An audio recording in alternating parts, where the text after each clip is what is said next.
National highway 48 પર Kosamba overbridge નજીક ગંભીર ટ્રિપલ અકસ્માત સર્જાયો હતો। અકસ્માતથી મુંબઈ તરફ જતા માર્ગ પર એક પછી એક 3 વાહન અથડાયા હતા।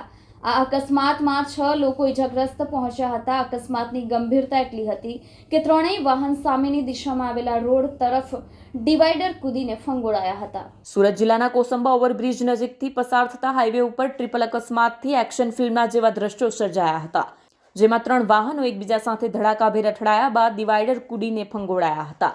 આ અકસ્માતમાં 6 લોકો ઇજાગ્રસ્ત થતા તેઓને સારવાર માટે હોસ્પિટલ ખસેડવામાં આવ્યા છે। પ્રાપ્ત વિગતો મુજબ સુરત જિલ્લાના કોસંબા ઓવરબ્રિજ નજીક નેશનલ હાઈવે 48 ઉપર અમદાવાદથી મુંબઈ તરફ જતા રોડ ઉપર ટ્રિપલ અકસ્માતની ઘટના બની, જેમાં 2 કાર અને એક ટેમ્પો વચ્ચે ભીષણ ટક્કર થઈ।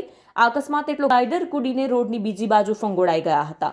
આ અકસ્માત એટલો ગંભીર હતો કે ત્રણેય વાહનો એકબીજા સાથે ભટકાયા બાદ ડિવાઈડર કૂદીને રોડની બીજી બાજુ ફંગોળાઈ ગયા હતા, જ્યાં ટેમ્પો પલટી મારી ગયો હતો, જ્યારે 2 કારને નુકસાન પહોંચ્યું હતું। અકસ્માતમાં કારમાં સવાર 6 લોકોને ઈજા પહોંચતા તાત્કાલિક 108ની મદદથી તેમને નજીકની હોસ્પિટલમાં સારવાર માટે ખસેડવામાં આવ્યા હતા। બીજી તરફ અકસ્માતના પગલે હાઈવે પર ટ્રાફિક જામ થઈ ગયો હતો, જેની જાણ થતાં NHAIએ કોસંબા પોલીસ અને જિલ્લા ટ્રાફિક પોલીસનો કાફલો ઘટના સ્થળે દોડી આવ્યો હતો, જેમણે ટ્રાફિક હળવો કર્યા બાદ આગળની કાયદેસરની કાર્યવાહી હાથ ધરી છે।